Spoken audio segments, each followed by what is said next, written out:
Paz, irmãos, bom dia. Senhor Wilson.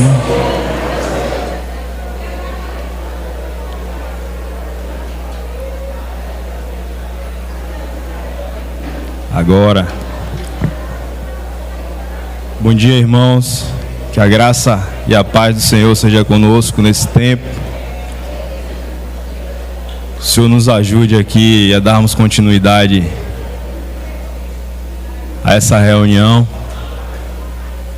Possamos, por meio do seu Espírito, ser conduzidos pela palavra a vermos, o Senhor, a desfrutarmos desse Deus maravilhoso que fizemos memória nessa manhã. Cadeval, Marcos, problema de Adão e Eva que foi transferido a nós, Jesus Cristo resolveu lá na cruz, Ali na cruz, nós recebemos com Ele essa vitória, porque de fato nós não tínhamos como tomar, cada um de nós, a nossa cruz e seguirmos após o Senhor, porque estávamos presos por causa do pecado.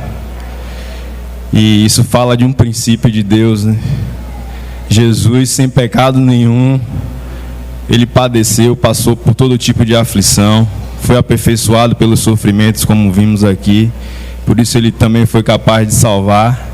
E esse princípio da cruz foi cravado em nós, e nós que, assim como Adão e Eva, depois da corrupção, não tiveram como alinhar a vontade deles à vontade de Deus, assim também éramos nós. Mas hoje, graças a Deus por Jesus Cristo, porque como vimos aqui, nós, pelo seu sangue, fomos libertos dos nossos pecados. Pelo seu sangue, Ele nos constituiu reino e sacerdotes, e hoje nós podemos servir a esse Deus vivo. Hoje nós, sendo Ele pedra viva, e nós também somos pedras vivas, nós podemos nos achegar a Ele, nessa casa espiritual que está sendo edificada, e podemos oferecer sacrifícios agradáveis a Deus em Cristo Jesus, Nossa vitória foi, o Senhor falou, tetelestai, está consumado, Nós podemos, mesmo muitas vezes não participando diretamente dessa obra de edificação, não temos como estar à parte dela, pois fomos incluídos nessa salvação, como louvamos aqui, gente de todos os povos, tribos, línguas e nações. Toda barreira foi quebrada pelo sangue de Jesus. Por esse sangue nós fomos reconciliados de uma vez por todas e fazemos parte, queremos ou não, participando ou não, da obra de Deus, Todos aqui que foram nascidos de novo podem ver o reino de Deus, podem adentrar o reino de Deus e nos submeter a essa obra, a esse plano que, como Décio lembrou aqui, Jesus Ele cumpriu e o Espírito Santo está aplicando em nós, que Ele mesmo possa nos ajudar. Eu gostaria de ler Deuteronômio 8, versículo 2. A gente leu semana passada, rapidamente eu vou ler aqui. Trazeis sempre viva em tua memória a maneira como Yahvé, o teu Deus, te conduziu por todo o caminho no deserto durante esses 40 anos, para te humilhar e provar-te, a fim de que exteriorizastes todas as intenções do teu coração, se estavas decidido a obedecer a seus mandamentos ou não. Sendo assim, no 5, reconhece no teu mais íntimo que Yahvé teu Deus te educava, como um pai instrui e disciplina o seu filho amado. 6, obedece, pois, os mandamentos de Yahvé teu Deus, para que andes nos seus caminhos e aprenda a amá-los reverentemente. 1 Pedro, capítulo 4, versículo 1 e 2. Ora, tendo Cristo padecido na carne, armai-vos ou cingi-vos vós igualmente desse mesmo pensamento, pois aquele que sofreu em seu corpo rompeu com o pecado, para que no tempo que lhe resta não vivais mais para satisfazer os maus desejos humanos, mas sim para realizar a vontade de Deus. Capítulo 5, versículo 8 e 9. Sede sensatos e vigilantes. O diabo, vosso inimigo, anda ao derredor como um leão, rugindo e procurando a quem devorar. 9. Resisti-lhe, permanecendo firmes na fé, consciente de que os irmãos que tendes em todo o mundo estão atravessando os mesmos sofrimentos. Vamos orar, irmãos. Senhor, nós uma vez mais queremos bendizer o Teu nome, te agradecer por esse tempo em que queremos nos expor a Tua palavra.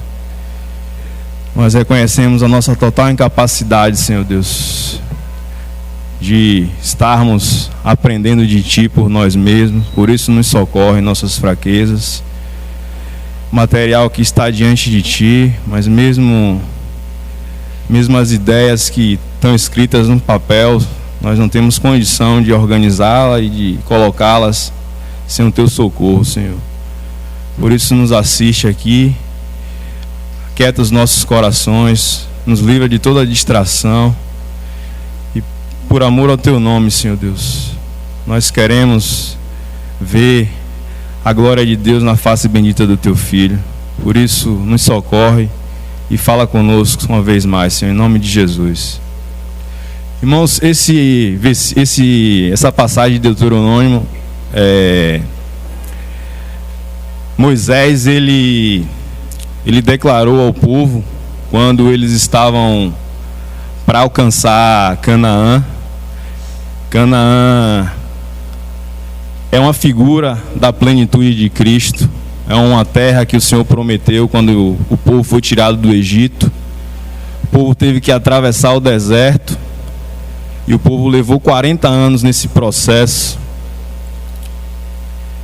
E toda aquela geração que Deus tirou lá do Egito, apenas 2 pessoas daquela geração que saiu do Egito pôde adentrar essa terra, porque o escritor de Hebreus vai dizer que por causa da incredulidade do coração daquelas pessoas, eles não entraram naquela terra. E o Senhor, o período não ia ser de 40 anos, né?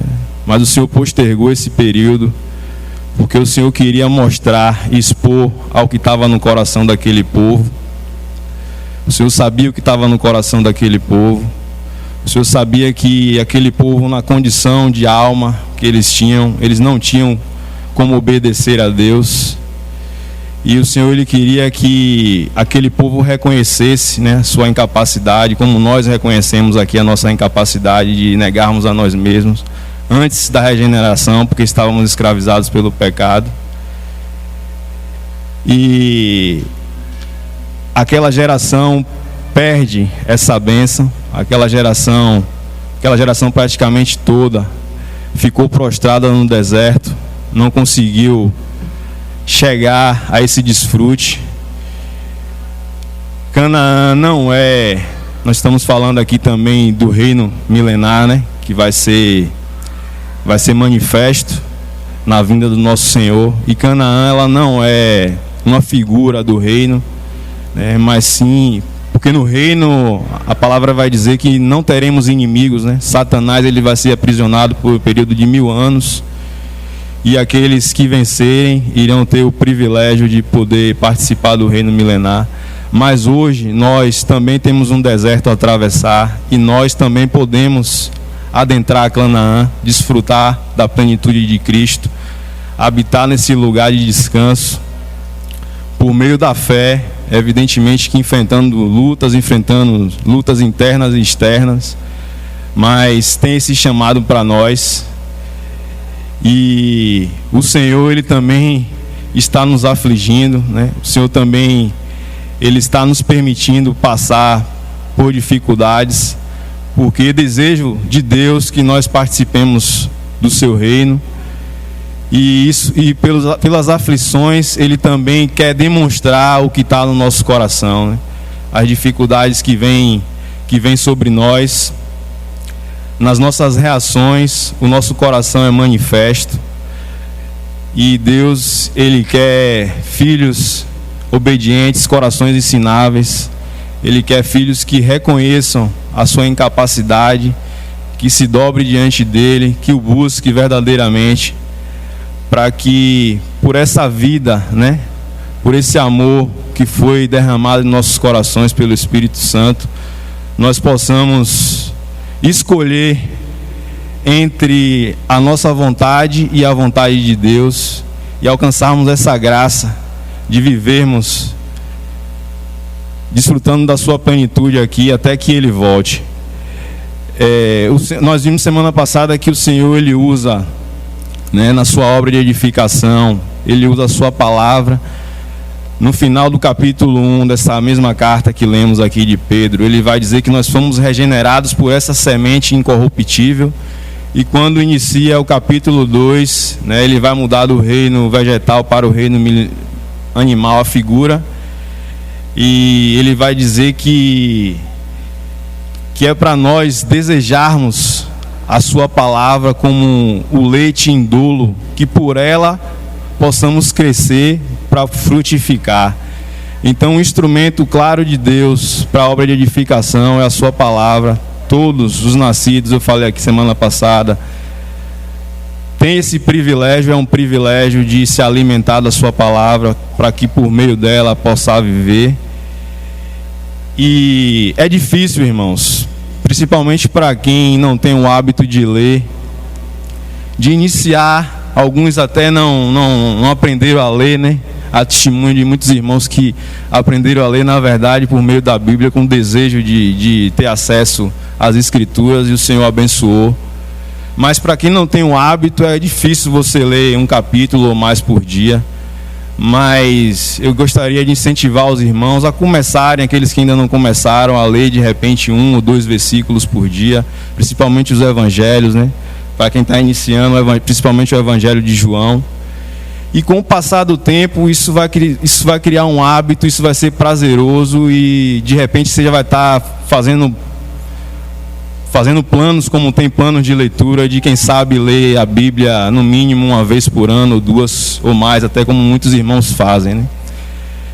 Porque o apóstolo Pedro, ele exortou, né, na sua segunda carta, ele foi mais claro nesse sentido, quando ele, no capítulo 3, no final lá da carta, ao revelar, né, ao lembrar aos irmãos o que iria acontecer com esse mundo, lembrando que as heresias estavam presentes, lembrando que os escarnecedores da palavra estavam presentes, ele exortou os irmãos a crescerem na graça e no conhecimento do Senhor, né? Ele disse: se vocês já sabem o fim dessas coisas, então é bom que vocês sejam dirigentes, né, para que vocês possam se apresentar diante de Deus irrepreensíveis, imaculados, que vocês possam crescer na graça e no conhecimento do Senhor. Então, o conhecimento do Senhor a gente vai adquirir por essa palavra, mas a questão da graça é um caminho especial que o Senhor, Ele quer nos levar, Ele quer nos conduzir por meio das suas aflições, porque vamos ler o capítulo 5 aqui, os versículos do 5 ao 7, vai nos ajudar a entender aqui. Segunda parte: todos vós igualmente tratai com humildade uns aos outros, porquanto Deus se opõe aos orgulhosos, mas concede graça aos humildes. Sendo assim, humilhai-vos sob a poderosa mão de Deus, para que Ele vos exalte no tempo certo, lançando sobre Ele toda a vossa ansiedade, porque Ele tem cuidado de vós. Então, irmãos, para a gente crescer na graça do Senhor, a gente viu que a condição aqui é de ser humilde, porque nós, mesmo que alguns não tenham conhecimento disso, carregamos a soberba conosco, e o soberbo, ele é despedido vazio, como vemos na sua palavra, mas aquele que é humilde, o Senhor lhe concede graça, e a humildade é um ensino, a humildade é aprendida, o próprio Senhor, Ele vai nos conduzir por esse caminho, e não há outro meio, né, pelo menos se houver, eu só me lembro desse aqui, que são as questões das aflições. E todos nós, como vimos, né? As aflições daqueles irmãos eram da dispersão, estavam tendo dificuldade de perseverar, justamente por causa dessas aflições que vinham sobre eles. E Pedro está dizendo: irmãos, essas aflições, os irmãos daqui de Jerusalém estão passando, a irmandade de todo mundo está passando, os irmãos do futuro, os irmãos de Salvador vão passar, né? E nós passamos por essas provações, nós vamos ver quais são as provações a essa. O apóstolo Paulo, ele vai dizer a Timóteo, né, que todo aquele que quiser viver piedosamente, ou seja, expressando a Deus, que para isso nós somos chamados, né? Nós somos retirados das trevas para a sua maravilhosa luz, para expressarmos as suas virtudes. Pedro, ele vai dizer que para isso fomos chamados, para a sua própria glória e virtude. Então todos nós que desejamos, todos nós fomos tocados por esse amor que nós memoramos aqui pela manhã. Nós desejamos expressar a Deus, porque para isso fomos chamados também. E não temos como ficar de fora das provações, né? Que os irmãos possam abrir aí, deixa aberto mesmo, a gente vai ler o capítulo 12 e 13. E o Senhor, Ele é esse professor de excelência. Lá em Mateus 11, é um versículo bem conhecido dos irmãos. Os versículos finais, o Senhor, ele vai dizer: vinde a mim todos que estáis cansados e sobrecarregados, que eu vos aliviarei. Tomai sobre vós o meu jugo e aprendei de mim, que sou manso e humilde de coração, e assim encontrarão descanso para as vossas almas. Nós vimos aqui que na aflição, Paulo, ele exorta os irmãos a lançar sobre o Senhor, né, toda ansiedade, porque na aflição nós queremos se ver livre da aflição. Mas a aflição, ela traz muitos benefícios, né? Na aflição, ela vai gerar em nós a perseverança a paciência. E a paciência a esperança. E a esperança, ela não falha, porque o amor de Deus foi derramado em nossos corações pelo Espírito Santo da promessa. Então, mesmo que queiramos fugir, nós não teremos como alcançar essa graça. O Senhor, ele traz essa figura maravilhosa, né, do jugo. Não sei se todos aqui conhecem, é um instrumento que no passado era usado na agricultura. Não tinha essa tecnologia de ter trator para arar a terra, mas se tinha um boi mais velho, um boi experiente, que já conhecia esse trabalho. E esse instrumento, uma espécie de canga, era colocado um lado nesse boi e o outro lado num boi mais jovem, né? E o boi mais velho, que é o nosso Senhor, né, ele quer nos conduzir, irmãos, por terrenos pedregosos, quer nos conduzir por terrenos espinhentos, quer nos conduzir por terras secas. E onde esse boi, ele passou, ele deixou marcas de amor. Esse boi, onde ele passou, ele trabalhou na terra, ele deixou a sua semente. E só aprendendo esse caminho nós vamos ver, só aprendendo com esse boi mais velho, nós vamos poder amar a Deus genuinamente, como lembramos aqui, vamos poder ser um de fato, né? Vamos poder trabalhar nessa obra de edificação, perdoando uns aos outros, amando uns aos outros sinceramente. E esse é o caminho que Deus tem para todos aqueles que querem aprender, né? Os versículos 12 e 13 do capítulo 4, ele vai dizer: amados, não vos assusteis com a provação. 1 Pedro, capítulo 4, versículo 12 e 13. Ele está dizendo: amados, não vos assusteis com a provação que surge entre vós, como um fogo ardente, com o objetivo de provar a vossa fé. Não entendais isso como se algo estranho vos estivesse acontecendo. Contudo, olha que palavra: alegrai-vos por serem participantes dos sofrimentos de Cristo, para que também vos alegreis e exulteis na revelação da sua glória. Todas as vezes que a gente vê aflição, prova, juízo, né, julgamento, está se falando na mesma coisa aqui. E esse é o caminho sobremodo excelente de Deus, para nos ajudar a participar da sua glória, né? É lá em Romanos capítulo 8, Paulo, ele vai dizer que nós temos temos parte nos sofrimentos de Cristo para que possamos ter parte na sua glória. E tem esse aspecto da nossa fé ser provada. Nós vimos que à medida que nossa fé ela vai sendo provada, a nossa alma também vai sendo trabalhada, e que o fim da nossa fé é a salvação da nossa alma. E assim, são coisas que parecem um paradoxo, não sei se é essa palavra. Elas estão na mesma sintonia. À medida que a nossa fé, a condição da nossa fé vai sendo revelada, a condição da nossa alma também vai sendo demonstrada, e a condição da nossa alma, a maneira como reagimos e agimos diante do caminho que o Espírito Santo de Deus nos conduz, vai revelar também a condição da nossa fé. E na verdade o significado da alma ser salva é nós perdermos a vida da alma aqui. Nós vimos também que a nossa alma, ela, por melhor que sejamos, ela não tem como cooperar, ela não tem como participar da obra de edificação do Senhor. Então, qual é o desejo do Senhor? É que nós perdamos a vida aqui, a vida da nossa alma, da nossa psique, para que a gente possa ganhar, né, depois, e isso vai ser um galardão, nós vimos aqui, que será no reino.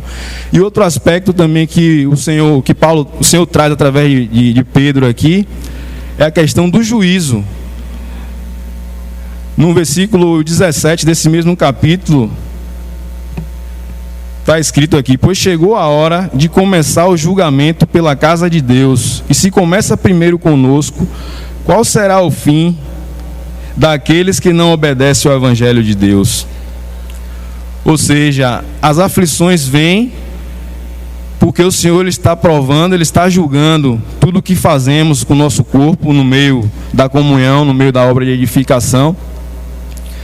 E Ele quer nos mostrar se nós formos sinceros com nós mesmos, e como está escrito na primeira carta de Paulo aos Coríntios, né?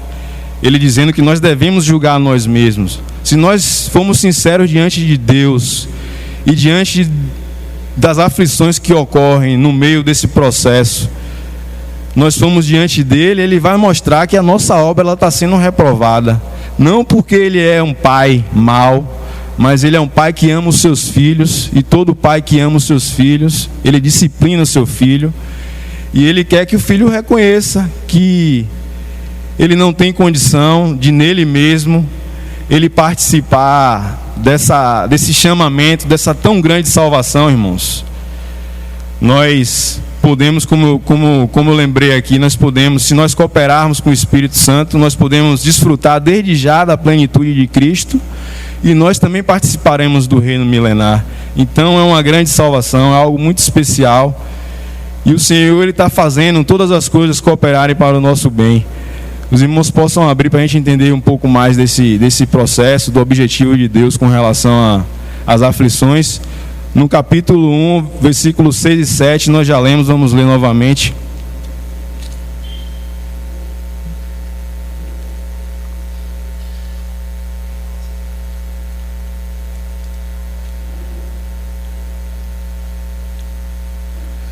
Ele fala aqui: portanto, nessa verdade exultais. Nós lembramos aqui na semana passada que essa verdade que ele fala aqui é a esperança que temos, né? Que na manifestação de Cristo irá ser manifesta uma salvação, e nós esperamos essa salvação, que é o fim da nossa fé, a salvação da nossa alma, né? Ele exorta aqui para que a gente se alegre, né? Portanto, nessa verdade exultais, mesmo considerando que agora, por algum tempo ainda, tenhais de ser afligido por toda espécie de provação. Assim acontecerá para que a prova, a sinceridade da vossa fé seja atestada, muito mais preciosa que o ouro que se corrompe, ainda que refinado pelo fogo. Olha, o ouro é refinado pelo fogo, a nossa fé também, hein? Resultando em louvor, glória e honra, quando Jesus Cristo for revelado. Capítulo 4, versículo 12. Amados, não vos assusteis com a provação que surge entre vós, como fogo ardente, com o objetivo de provar a vossa fé. Não entendais isso como se algo estranho vos estivesse acontecendo. Versículo 19. Ora, perdão, irmãos. 19. Portanto, aqueles que padecem de acordo com a vontade de Deus devem confiar sua vida a seu fiel Criador e seguir praticando o mal. Graças a Deus, os irmãos estão sendo um comigo. Então, nas aflições que vêm sobre nós, nós temos que continuar olhando para o nosso Senhor, olhando para esse boi mais velho, se submetendo à sua direção, e independente de qual venha a ser essa aflição, nós vamos ver aqui que são comuns a todos nós aqui nessa carta, se o permitir, nós temos que continuar manifestando o bem, a natureza de Deus, né? E, irmãos, é muito interessante que aquele povo lá do passado, diferente de Moisés, no Salmo 103, o versículo 7, lá vai dizer que Moisés, ele conheceu os caminhos de Deus. Moisés conheceu esse princípio de Deus agir, né? E já o povo conheceu o poder, conheceu a manifestação, o suprimento de Deus, mas o povo não quis se submeter, não quis conhecer o caminho de Deus, né? E eles ficaram de fora, né? Lembrando que eles não entraram em Canaã justamente por isso, porque eles não se curvaram diante de Deus e não se submeteram a passar pelas provações, pelas dificuldades que eles tinham que aprender. Moisés já tinha passado 40 anos no deserto, Moisés aprendeu esse princípio, Moisés saiu instruído de todo o conhecimento do Egito, de tudo de bom e de ruim que tinha lá no mundo que ele vivia, e ele passou, tomou a sua cruz, né? Ele viveu ali e conheceu esse caminho e ele pôde ser útil, diferente de todo aquele povo que a gente viu também que fez uma aliança com Deus, né, na sua própria força, na força do seu conhecimento, mandou dizer a Deus por meio de Moisés. Moisés fez essa mediação, que eles iriam fazer tudo o que Deus mandasse fazer. E Moisés, ao retornar novamente lá para receber os mandamentos, os estatutos, as leis, tudo relacionado ao templo, né? Moisés passa 40 anos e aquele povo terrível, irmãos, abandona Moisés, entrega a sua sorte. Aquele Moisés lá, ele deve ter morrido esse tempo todo lá. Certamente eles já estavam passando por dificuldade, muita gente na carne, junto. 40 dias, perdão, irmãos, falei errado. Então eles abandonam tanto ao Deus poderoso que manifestou aquele poder, que com um braço forte resgatou eles lá daquele império de trevas, abandonou tanto Deus como o mediador, que a princípio seria Moisés. E se você for olhar lá no relato, irmãos, vai dizer que aquele povo fez um bezerro, decidiu adorar um Deus criado por eles mesmos.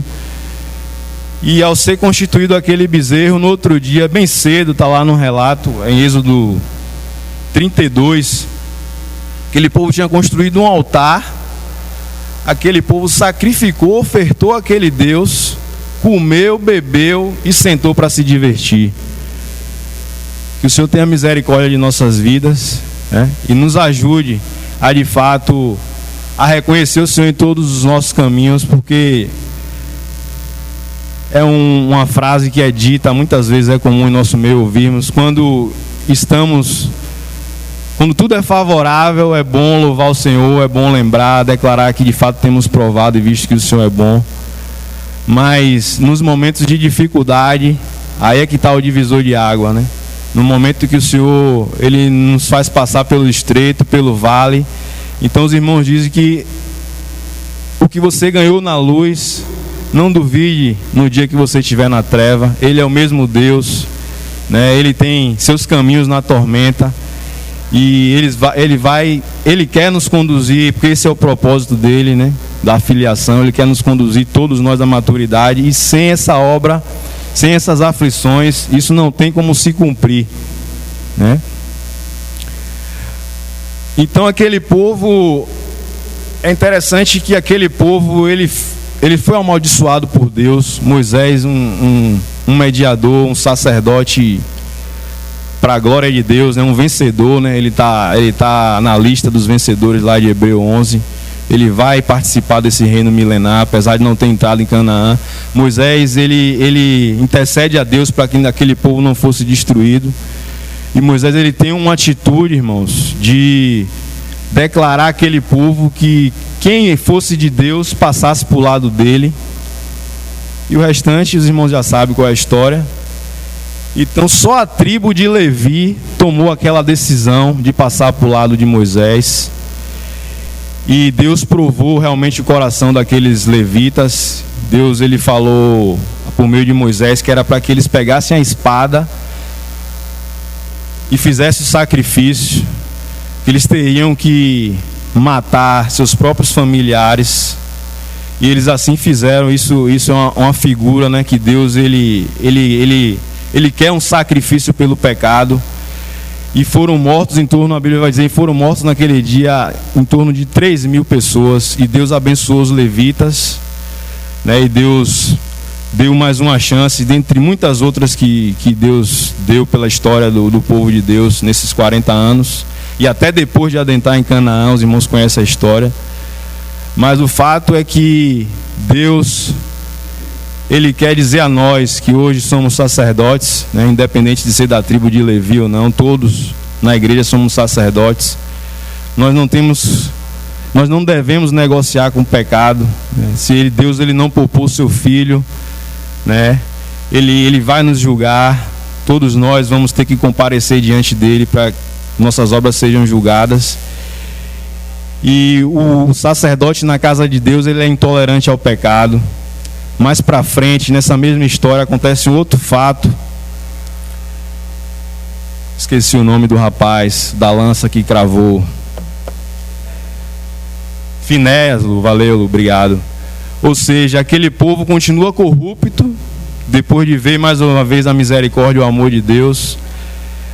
Não foi com os amalequitas, acho que foi com os midianitas. Aquele povo se prostituiu, se corrompeu novamente, adorou outros deuses, sacrificou filhos. A Bíblia vai dizer, terrível o povo de Deus, povo que Deus ama. E estava aquela celeuma ali entre Moisés e aqueles anciãos. Uma praga tinha alcançado aquele povo, muita gente já tinha morrido. E passa se eu me guarde, passa um do povo de Deus ali com uma mulher, uma midianita, e ele adentra em plena situação terrível. Ele adentra ali uma cabana e ele vai ter relações com aquela pessoa. Uma figura também do mundo, né? Uma figura das coisas que eram para o povo ter deixado para trás. O deserto, irmãos, é para a gente se despedir de tudo que é do mundo, né? Aquele povo, ele saiu do Egito, mas o Egito estava no coração deles. E Finéias, sem ninguém dizer nada, da tribo de Levi, ele, acho que é neto de Arão, não sei, não estou lembrado exatamente. Mas enfim, ele toma aquela decisão de pegar aquela lança e ele crava aquele casal ali com aquela lança. E Deus, ele aceita aquilo, porque ele representou o coração de Deus com relação ao pecado. O que Deus fez com o filho dele, de novo eu repito, Deus, ele ama o pecador, mas ele abomina o pecado, irmãos.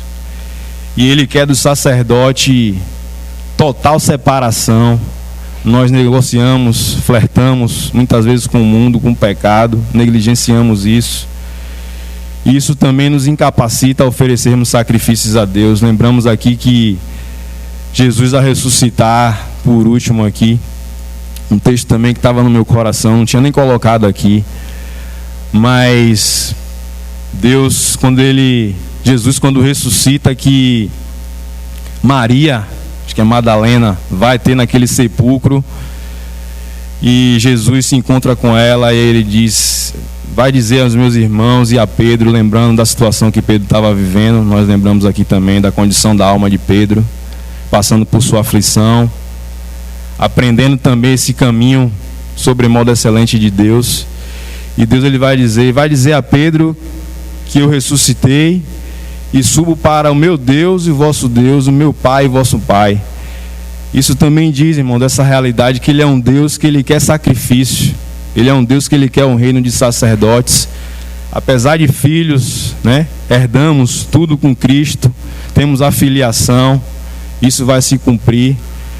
Mas Deus, ele quer não só os filhinhos, né, imaturos que vivem só por seu desejo, pedindo, desejando e pedindo aquilo que é para o seu bel prazer, mas Ele quer que aprendamos a pedir de fato, pedir para usarmos nessa obra de edificação e oferecermos a nós mesmos, né? Nós temos esse chamado de oferecermos a nós mesmos como sacrifício vivo, santo e agradável a Deus, como culto racional, porque Ele é Deus e Ele é ao mesmo tempo Pai.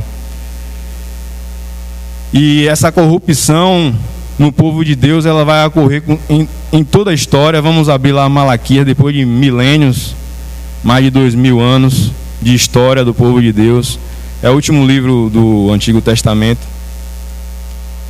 É muito interessante isso que está escrito lá, que o povo, que Deus, ele não desiste dos seus propósitos. Capítulo 3.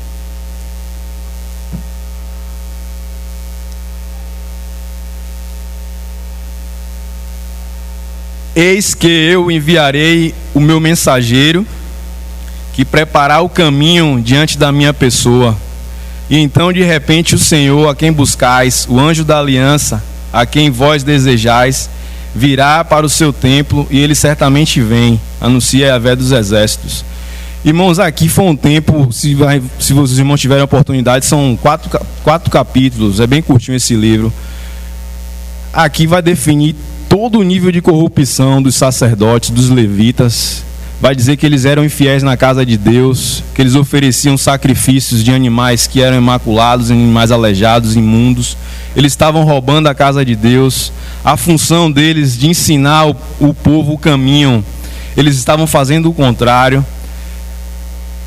Talvez tenha sido o auge da corrupção desse grupo, não posso afirmar, mas enfim, Deus, ele lança maldição sobre esse povo, mas ele diz, ele faz essa promessa, que aquele que havia de vir, já veio, né?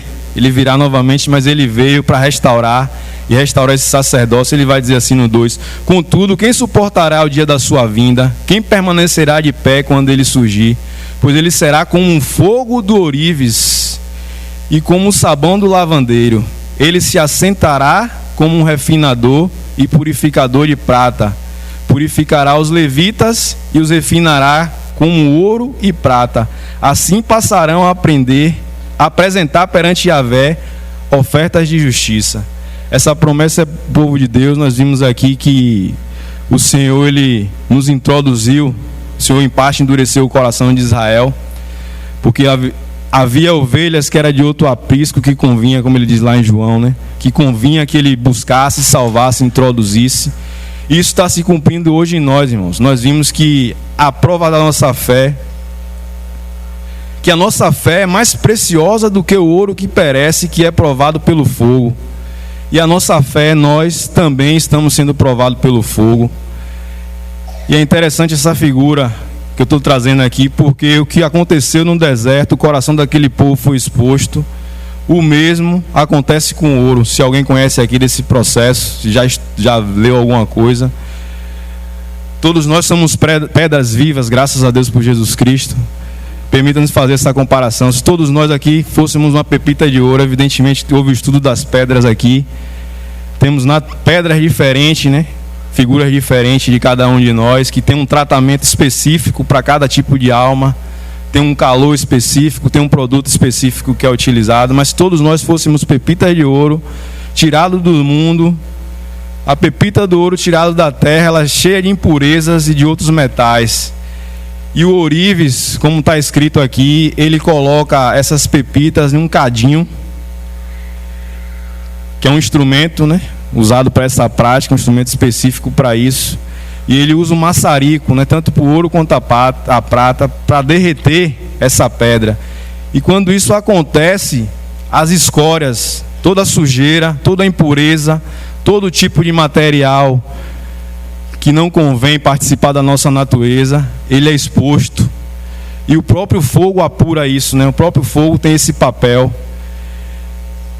Evidentemente que esse é o trabalho do quebrantamento, né? Um coração quebrantado e contrito, o Senhor não vai rejeitar. Se for só aflição, irmãos, porque é importante a gente conhecer a palavra, se for só aflição, a gente pode se tornar mais duro do que a gente é. Por isso que existe o papel da palavra, né? Paulo ele vai dizer aos Romanos, capítulo 12, né? Ele roga pela misericórdia de Deus que os irmãos se apresentem. No versículo 2 ele vai dizer: não sejais conformados a este século, mas transformai-vos pela renovação do vosso entendimento, para que vocês possam discernir quão boa, agradável e perfeita é a vontade de Deus. Se nós não tivermos sendo conduzidos à luz dessa palavra, nós não vamos reconhecer que as aflições que o Senhor nos conduz é a boa, perfeita e agradável vontade de Deus, e nós vamos retroceder. Nós vemos que o diabo está ao derredor buscando a quem tragar, e muitos estão decaídos, e muitos estão em dificuldades por não compreender, não ter sua mente transformada. Paulo aos Filipenses, ele é mais claro ainda, né, ao dizer que, acho que é no capítulo 2:5, né? Tem de vós o mesmo pensamento que houve 2:5. Tem de vós o mesmo pensamento que houve em Cristo Jesus, né? Que sendo Deus, não julgou por usurpação, não tomou por direito ser Deus, antes a si mesmo se humilhou, se esvaziou, se humilhou, tornando a forma de homem, né? E sendo servo, foi obediente até a morte, e morte de cruz. Inicialmente eu lembrei aqui que nós não tínhamos condições de negarmos a nós mesmos, e mesmo em dificuldade, decidirmos pela vontade do Senhor. Mas hoje, esse princípio está cravado em nossos corações, né? E reconhecendo o Senhor, e se submetendo a Ele, se humilhando debaixo das poderosas mãos, seja qual for as aflições, não há lugar onde a graça de Deus ela não possa ir conosco. Na verdade é ela que nos conduz, é ela que opera em nossos corações, e é ela que permite, irmãos, darmos esse testemunho. Que de novo eu repito, né? Quão impactante é um testemunho de uma pessoa que ela busca, tem projetos, tem sonhos, tem desejos. Jesus tinha uma alma, todos nós temos uma alma, todos nós ansiamos coisas lícitas que são benéficas para nós, mas não é a vontade de Deus. Talvez tenha essa versão, eu não fui por versão, mas aquele Salmo 20, 21, Senhor é meu pastor, né? 23, perdão. Eu vi um louvor, não sei se os irmãos já ouviram, que pode ser uma versão porque a interpretação é bíblica, né? O entendimento ali está alinhado com a interpretação do que o Espírito quer dizer. Esse louvor vai dizer que o Senhor é o meu pastor, e aquilo que eu não tenho, eu não preciso. Então o Senhor, Ele sabe exatamente o que nós precisamos, e nem tudo é para todos, né? E quando não conseguimos a cura, quando não conseguimos a realização material, quando não conseguimos a libertação de uma aflição, por meio de doenças, seja diversas formas de aflições, nós temos que conhecer pela palavra a boa, agradável e perfeita vontade de Deus e nos submetermos, porque ao fazermos isso, irmãos, o nosso testemunho é poderoso, o nosso testemunho é capaz de tocar nas almas que estão sedentas, estão carentes, de mesmo não entendendo, vendo a gente vivendo esse amor e manifestando esse amor, porque é a situação desse rapaz e como é que ele vive dessa forma, né? E a gente vai entender um pouco aqui, lendo mais alguns versículos, lendo mais alguns versículos da passagem dessa carta. Mas antes eu queria ver também no livro de Jó, rapidamente temos, observem, irmãos, o caso de Jó, um homem íntegro, temente a Deus e que se desviava do mal, testemunho do próprio Deus. E Jó foi conduzido, Deus usou. A Bíblia vai dizer que Deus ele não tenta ninguém, ele não tem pecado, por isso que ele não pode tentar ninguém, né? Mas Deus ele tem os seus recursos. Ele usou especificamente o inimigo para poder trabalhar na vida de Jó. E de fato Jó era o que Deus disse, Jó era o que a Bíblia diz, é o que nós lemos. Mas havia coisas no coração de Jó que só foi revelado por essa provação, né? Por esse fogo de Deus. E Jó foi conduzido a esse cadinho. E em todo o processo ali, os irmãos O irmão Romeu, num dos estudos que ele faz a respeito do livro de Jó, ele vai dizer que tanto Jó como os amigos de Jó, os 3 amigos de Jó, eles eram adeptos à teologia da retribuição. Ou seja, tanto Jó quanto eles tinham nos seus corações que se eles estivessem agindo corretamente diante de Deus, era como se fosse a obrigação de Deus retribuir e os abençoá-los, como Jó era um homem abençoado. Então Jó confiava na sua própria justiça, como ele mesmo relatava, né? Das coisas que ele fazia, das obras que ele fazia. E Deus queria operar por meio das aflições para que o próprio Jó visse o que estava no seu coração, a soberba do seu coração. Porque por nenhuma obra nós conhecemos isso aí, para a glória de Deus. Por nenhuma obra nós somos justificados diante de Deus. As nossas obras sobem ao coração de Deus. A gente vê isso no exemplo lá de Atos de Cornélio, né? Que Deus ele se agradou das orações e das boas obras de Cornélio, né? Mas o evangelho teve que ser anunciado. Cornélio teve que se arrepender e crer que a justiça de Deus ela excede, né? Ela vai além do que a justiça dos escribas e dos fariseus. E Deus queria revelar isso ao coração de Jó. E um dos benefícios que a gente pode ganhar no livro de Jó está no capítulo 36. A gente vai ler alguns versículos. Versículo 5 inicialmente. Que até então os amigos de Jó ficaram em torno de Jó, acusando Jó, na verdade, incentivando Jó a reconhecer que ele tinha pecado. Mas Jó era um homem íntegro e reto, um homem justo. E o que vem a ser um homem justo, irmãos? O homem justo é aquele que ele vive à luz do que ele conhece de Deus. E de fato, até ali, Jó era justo, porque o conhecimento que ele tinha de Deus, né, todo o conhecimento audível que foi transmitido, né, desde os nossos pais lá, que chegou até Jó, levou Jó a considerar Deus dessa forma. Então Jó argumentou contra Deus. Jó queria fazer um julgamento dele mesmo, pediu para que Deus descesse. Ele teve a audácia de dizer que Deus não ia ter o que dizer dele, que ele tinha argumentos, e de fato, como Jó argumentou, né?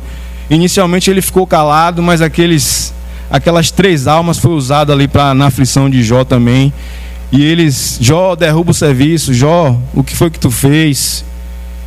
E Jó passou, depois de um tempo, Jó passou a acusá-los também. Jó passou a feri-los também com suas palavras, né? Jó entrou num caminho de murmuração. E é isso que a aflição faz conosco, irmãos. Mas tem um benefício que Jó traz aqui nesse livro, que diz assim: Deus é muito poderoso. Isso aqui é Eliú falando. Eliú é uma representação do Espírito Santo. Não é uma figura do Espírito Santo, mas é uma representação do Espírito Santo. E ele vai falar a palavra de Deus para Jó nessa situação, né?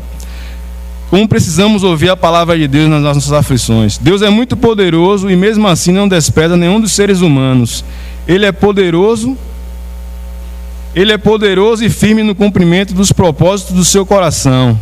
Não preserva a vida do ímpio, mas retribui com justiça aos que sofrem. Não desvia seu olhar do justo, muito diferente disso. Conduz os justos aos tronos e proclama reis ao fim de que sejam exaltados para sempre. Se estão presos a grilhões e fortemente amarrados a cordas da tortura, olha aqui, Eliú, que até então também cria na teologia da retribuição, ele já passa a reconhecer, aqui ele está falando pelo Espírito Santo, que o justo também passa por aflições, né? São muitas aflições dos justos, e Deus ele não quer salvar o justo da aflição, ele quer salvar o justo na aflição. Esse é o trabalhar de Deus, né? Então ele diz assim, ele já se contradiz aí, né? Porque é o Espírito Santo. Então ele lhes revelará tudo quanto fizeram de errado na aflição e quanto pecaram com arrogância. Ou seja, Jó apreciava a sua justiça, a sua pureza, ele louvava ele mesmo, né? Aí no 10 vai dizer, ele os fará ouvir. Em outra tradução vai dizer, também lhe abres o ouvido, né? Para a instrução. Na minha diz assim, ele os fará ouvir a correção que lhes ordenará, que se arrependam do mal que praticam. Mandam-lhes, em outra tradução, mandam-lhes que se convertam da iniquidade. Se obedecerem, ó irmãos, e o servirem, serão prósperos até o fim dos seus dias e se regozijarão durante todos os anos a eles revelado. No 12. Contudo, se não derem ouvidos, isso é um triste fim, irmãos, daquele que é afligido, que é caminho de Deus, e não obedece, não se submete. Aí diz, Deus, se não derem ouvidos a Deus, serão feridos pela espada e morrerão em completa ignorância. Homens muitas vezes cheios do conhecimento, mas não expressam a natureza e o caráter de Deus. Aí no 15 vai dizer, entretanto, aos que padecem, Ele os livra na aflição, ou por meio das provações, na minha tradução, das angústias, e em sua aflição Ele lhes abre o ouvido. Ou seja, nas aflições, os nossos ouvidos espirituais são abertos para ouvirmos o Espírito Santo de Deus. Nas aflições, o nosso coração é exposto, e a decisão de tomarmos a nossa cruz, negarmos a nós mesmos, irmos após o Senhor, seguindo o caminho que Ele está nos conduzindo, continua nossa, nós temos essa autonomia, mas vimos que tem dois caminhos aí para os que não obedecem e que os não obedecem, né? Em Malaquias, se a gente fosse ler o capítulo todo, lá vai dizer que Deus ele está fazendo separação, irmãos, entre os que servem e os que não servem, né? Entre os que obedecem e os que desobedecem. Várias passagens falam que vamos nos apresentar. Por que, irmãos? Nós temos que ficar inerte à fé. A fé não é algo inerte, a fé é algo operante, é algo dinâmica. Porque senão não teríamos que ser julgados, porque vamos ter que comparecer diante de Deus, se já tudo foi consumado. De fato, na história, tudo foi consumado. Deus já vê a obra dele pronta. Mas aqui agora, Aurélio lembrou desse treinamento que estamos passando. Nós temos que ter essa decisão, né? Ter essa intrépida resolução de seguir esse cordeiro. O tempo está curto, mas eu queria avançar um pouco mais. Se os irmãos me permitem, esses 5 minutos aí, que falta mais 5. Eu queria ver quais são os meios, né, que são comuns a nós, que está nessa carta que está nessa carta de Pedro. Ô irmão, permita-me também aqui ver essa realidade aqui do Jó, quando passa por essa situação, ele ouvindo a voz do Espírito Santo por meio de Eliú, Deus intensifica mais ainda a prova. Surge uma tempestade ali no deserto. Tempestade no deserto é algo terrível. Jó, naquela condição, ele é tirado da terra, e no meio de um redemoinho ele ouve Deus falar. E Jó, cadê a anotação? Jó, irmãos, ele põe a mão na boca. Jó, ele põe a mão na boca, e ele vai dizer que ele falava do que ele não sabia. Ele vai reconhecer que ele era indigno, que ele era pecador. E o Senhor tenha misericórdia, porque Deus ele fala, Jó, tu não queria, agora vem ter comigo. Deus ele faz um questionário de mais de 70 perguntas a Jó. Jó foi incapaz de responder uma pergunta daquela. E Jó ele se curva. E tem mais um redemoinho em outra experiência no capítulo 42. Essa primeira foi no 40. Jó fala, sou pecador, sou vil, como posso dignar-me a responder-te? Pelo contrário, coloco a minha mão na boca. Falei uma vez, não repetirei mais. Glória a Deus. E na segunda oportunidade que Deus intensifica aquela aflição, Jó diz que eu te conhecia de ouvir falar. Por meio das aflições, nossos ouvidos são abertos e temos condição de ver, irmão, de recebermos a revelação de Deus e de conhecermos Deus, de ver, não de ouvir falar. E Jó se humilha, Jó se abomina no pó e na cinza, Jó se rende e reconhece que de fato só Deus, só Jesus pode cumprir a justiça de Deus, e só essa justiça, só nós, por meio dessa justiça, por meio dessa fé purificada, poderemos servir a Deus, podemos agradar a Deus.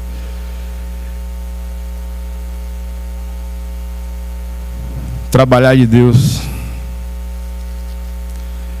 Acho que eu perdi. Só um momento, irmãos, preciso.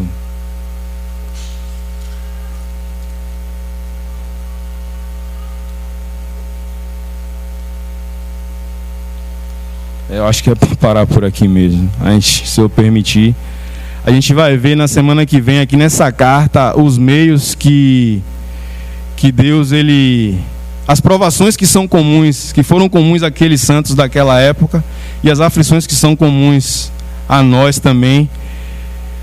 E como eu falei do capítulo 11 de Mateus, né, que o Senhor ele quer conduzir aqueles que tomam essa decisão de tomar o seu jugo sobre si.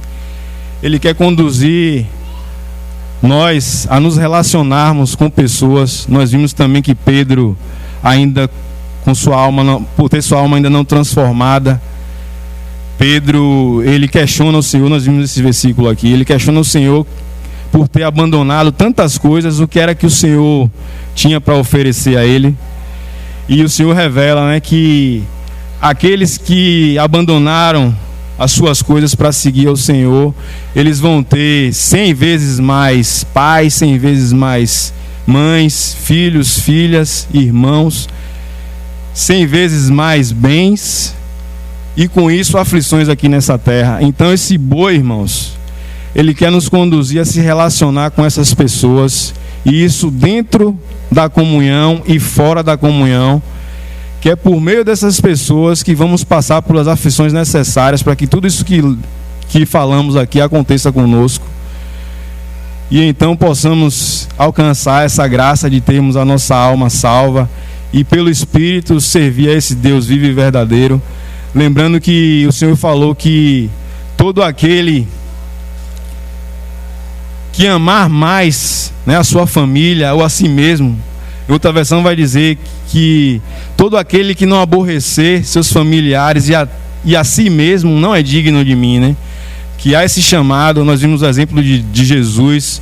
Jesus, ele rompeu, quando ele foi cumprir a sua obra, ele rompeu com o laço familiar. Nada impediu a ele de cumprir a vontade de Deus, e nada pode nos impedir de cumprir a vontade de Deus. Eu queria ler Mateus. Já que não vamos falar das aflições, vamos finalizar com o capítulo 10 de Mateus.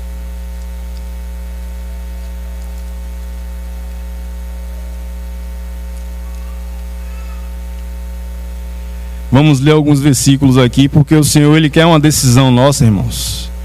E lembrando novamente, a lei do Espírito de vida em Cristo Jesus já nos libertou da lei do pecado e da morte. Nada pode nos impedir de tomarmos essa decisão, de servirmos a esse Deus vivo e servirmos pela justiça de Cristo, servirmos em Cristo, né? E o Senhor, ele, ao enviar os seus discípulos para pegar inicialmente ao seu povo de Israel, já na nova aliança, ele mandou de 2 em 2, e capítulo 10, versículo 18, não vamos ler, ele vai dizer que aqueles irmãos iam ser levados à presença de governadores, mas que eram para eles testemunhar do Senhor, e apesar da aflição, da perseguição que eles estavam sofrendo, que era não para se preocupar com o que eles deviam falar, que o Espírito Santo de Deus iriam capacitá-los. E no 21 vai dizer assim: antes disse que eles seriam presos, iriam passar por diversas dificuldades. Vai dizer assim: um irmão entregará à morte seu irmão, e o pai ao filho, e os filhos se rebelarão contra os seus pais e lhes causarão morte. Por causa do meu nome serei odiados de todos, contudo aqueles que permanecer firme até o fim será salvo. É essa salvação que a gente está vendo aqui. O pupilo, ou seja, o aprendiz, não está acima do seu mestre, né, do seu mentor, nem o escravo acima do seu amo. Basta ao discípulo ser como seu mestre, e ao seu servo ser como seu senhor. Se chamaram de Beelzebu a cabeça da casa, quanto mais aos membros da família. 28. E não temais, olha o que ele fala para os discípulos: os que matam o corpo, mas não têm poder para matar a alma. Temei antes aquele que pode destruir no inferno tanto a alma quanto o corpo. Vamos pular para o 34. Não penseis que eu vim trazer a paz na terra. Não vim trazer paz, mas espada. Pois eu vim para ser motivo de discórdia entre o homem e seu pai, entre a filha e sua mãe, entre a nora e sua sogra. Assim os inimigos do homem serão os da sua própria família. Quem ama seu pai ou sua mãe mais do que a mim, não é digno de mim. Quem ama o filho ou a filha mais do que a mim, não é digno de mim. E aquele que não toma a sua cruz e não me segue, e não nega a si mesmo, também não é digno de mim. Então, irmãos, o mundo nos odeia, vai haver dificuldades dentro da nossa própria casa, vão surgir dificuldades dentro da própria comunhão do corpo de Cristo, mas tudo isso é caminho do Senhor, e a gente vai ver à luz, se o Senhor permitir, da carta de Pedro, que nós vimos aqui o primeiro capítulo, a primeira carta de Pedro, nós vamos ver quais são essas aflições e como o Senhor trabalha por meio delas, né? O Senhor nos ajude a dar continuidade e o Senhor tenha misericórdia de nós. Se algum irmão puder orar aí, eu agradeço. Finalizando aí, se tiver a liberdade.